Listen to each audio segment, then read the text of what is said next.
Hello, welcome to Water Sign Philippines. So, ako si Madam P, ano. Pwede nyo ako i-search sa Facebook, Madam Space P.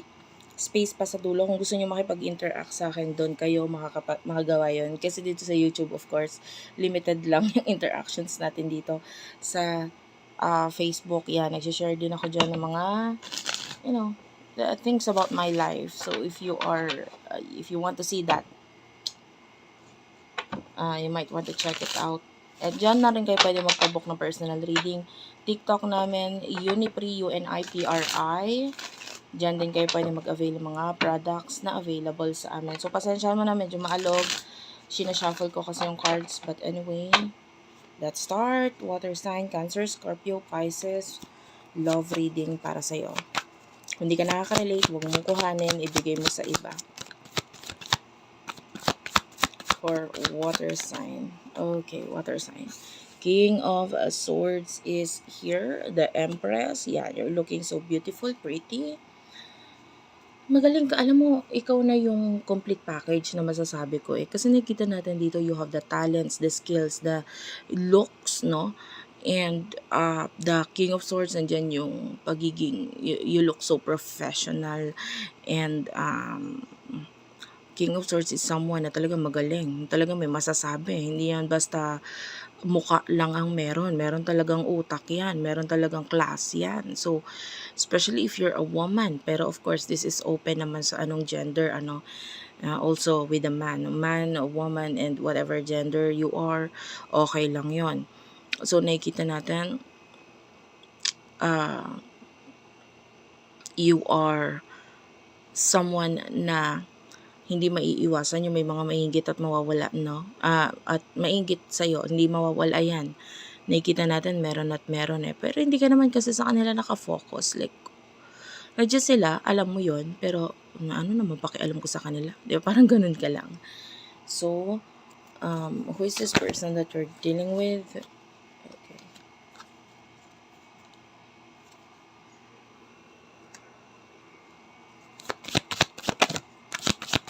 Page of Swords, the Six of Pentacles. Okay.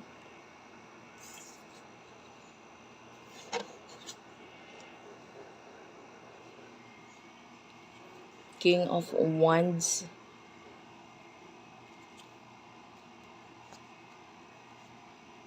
Parang balance kayo na taong to, no? Page of Swords is someone na nakikita natin, maybe even younger than you, or kung hindi man siya younger, pwedeng yung mga bagay na nagawa niya or tinapos, pwedeng mas magaling ka sa kanya, mas mahusay ka, mas marami kang alam. And because of that, may pagtutulungan or mas majority ikaw pa nga ang kayang tumulong dito sa taong to. The King of Wands is here, so this person is parang you're always there para sa person na to, or you are there para sa person na to, pero pwedeng sa ngayon masyado kasi siyang, alam mo yan, mataas ang ego. So, although alam niyang nandyan ka, hindi naman yan yung focus niya. Parang ang gusto niya ay magtiwala sa kung ano yung kaya niyang gawin sa buhay niya. Kahit may mga kaya kang i-offer, may mga meron ka talagang masasabi, and alam niyang madali lang naman lumapit sa'yo. The problem with this person is mataas ang ego niya. Ayaw naman niyang take ng take. Gusto niya may something rin naman siyang maipatunayan dito. And yeah. Ano emotions niyo sa isa't isa?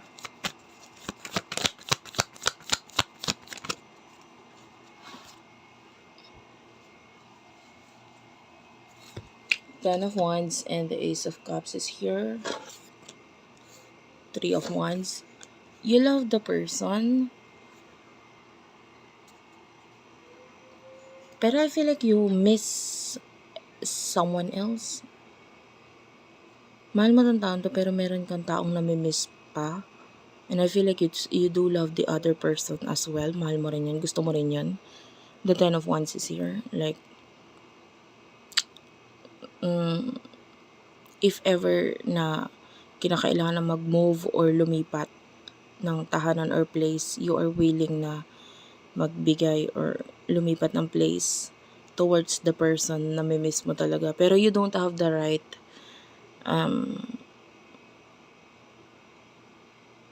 bang masabi natin din? Parang hindi pa sapat yung meron ka ngayon to do that, no? Yung paglipat, pag-alis, or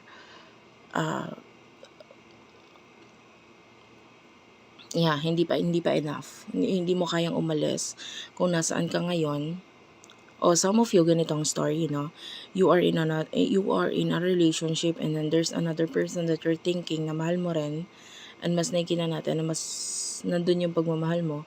But the problem is that hindi pa enough yung reason, or may mga rason pa ngayon for you to stay in this relationship, pero mahal mo or gusto mo talaga yung isa. Parang ganun. And you're keeping it, you're hiding these emotions, the moon. Anong emotion ng person na ito towards you? Nine of Swords, nasasaktan siya, nalulungkot siya. Kasi, I feel like siya yun ang iwan, umalis. Seven of Swords. So,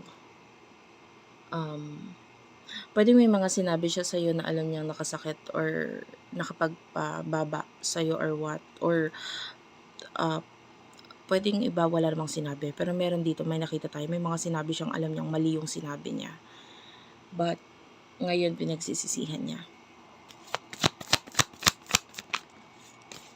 The High Priestess is here. So, nagkaroon ng spiritual knowledge itong person na to. Like, naramdaman niya, you are someone na hindi ko talaga makalimutan. You are part of my past.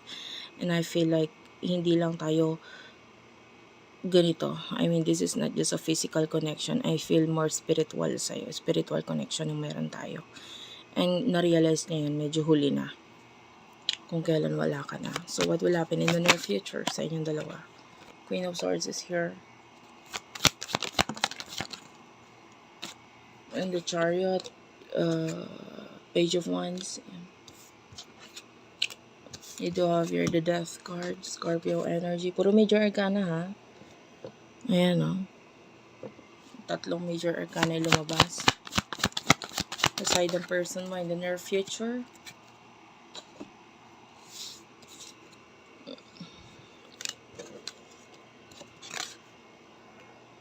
Eight of Wands. 10 of Cups. Queen of Pentacles. In the near future, I can see pagta-travel for you. Yeah. There's a new beginning. And I feel like with the Page of Wands, magiging malaki ang use or social media for you will be very big in the near future. Pwedeng if you want to have a lot of subscribers, followers, meron. No? May increase of followers and subscribers dito. The Hierophant is here. I can see you being happy with your life. In the near future, may mga mararating ka na hindi mo akalain na mararating mo, marireach mo. The Chariot, yeah, I can see you just, nakasakay ka lang sa kung saan ka dalhin ng universe, ni Lord God, kung saan ka niya dalhin. Nakaupo ka lang. I feel like the universe and Lord God is taking the wheel right now. Sila may hawak sa iyo ngayon kung saan kanila dadalhin, and I feel like mas mataas pa ang plano, or mas mataas pa ang mararating mo. And yeah, the Death card is here, so I can see a rebirth sa iyo. Pag rebirth, katulad ng isang sanggol, pinanganak ka sa mundong to, walang-wala, 'di ba? Wala kang pera, wala kang alahas, wala kang kung ano man yung mga meron, no? Wala. Yung mga sanggol, lalabas yan dito, wala, dugo lang ang meron. Sarili lang. Itsura. Talents, wala pa nga rin eh. Meron ng inborn, pero hindi pa siya makikita. And that's what I can see here. There's a rebirth na mangyayari sa'yo, or nangyari na sa'yo. Rebirth is, that is the point of your life wherein kukunin lahat eh. May matiraman ko, konti lang. Like kung may matiraman, bubong, yan, mayroon kang natitirahan ngayon. But maybe money and everything will be mawawala sa'yo. And also, mga tao sa buhay mo. And that's what I can see here. There's a rebirth. Now, it's time for you to shine. Of course, when a baby is born, makakakuha ng maraming attention yan. Yun yung meron siya. That's what I can see here for some of you, a lot of you. Yung walang-wala ka, pero makikita ka ng mga tao. Mapapansin sa'yo yung ganda mo, talents mo, itsura mo. And then eventually, you will have something na makukuha mo because of that. Mapapakinabangan mo kung ano yung mga natural na binigay sa'yo. And that would lead into success in the near future. Malapit na yan. Hintay ka na lang. Ten of Cups, pagdating sa person mo, Eight of Wands, Ten of Cups, Queen of Pentacles, I can see peacefulness, Queen of Pentacles. Na although may mga bad choices sa buhay niya, I can see a person na nagiging okay or comfortable or at peace naman. Though I'm seeing a person here na parang puro pets ang nakikita natin, not getting any na parang pwedeng possibility na hindi magkaroon ng anak, ganun. But if ever there's children, parang last na yan, parang ganun. Wala nang kasunod. Nakakita tayo ng stable person. Okay naman din, wala akong nakikita sa connection ninyo. So this could be a person in the past na habang nagiging okay ka, nagiging okay din naman siya. Yun nga lang, malaki pagsisisi niya nung nawala or inalisan ka niya. So thank you for watching. I love you all and bye-bye.